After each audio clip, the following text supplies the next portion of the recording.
এখনই শুরু করব। বিজয় র্যালিতে আমরা রাস্তার একটি অংশ ব্যবহার করব, আরেকটি অংশ যানবাহনের জন্য ছেড়ে দেওয়া হবে।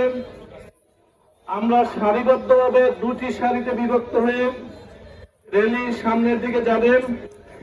এখান থেকে শুরু হয়ে বোয়াপুর হয়ে বাজিরমোড় হয়ে পৌরসভা হয়ে পায়রা চত্বর গিয়ে আমরা আবার ইউটার্ন নিয়ে রেল স্টেশনে আমাদের শেষ হবে ইনশাআল্লাহ।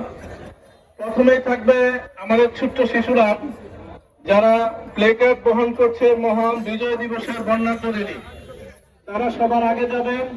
তারও আগে যাবে আমাদের শৃঙ্খলা বিভাগের যিনি দায়িত্বে আছেন, যারা শৃঙ্খলা বিভাগের দায়িত্বে যারা আছেন, তারা আপনারা এই শিশুদের আগে চলে যান, শিশুদের আগে চলে যান।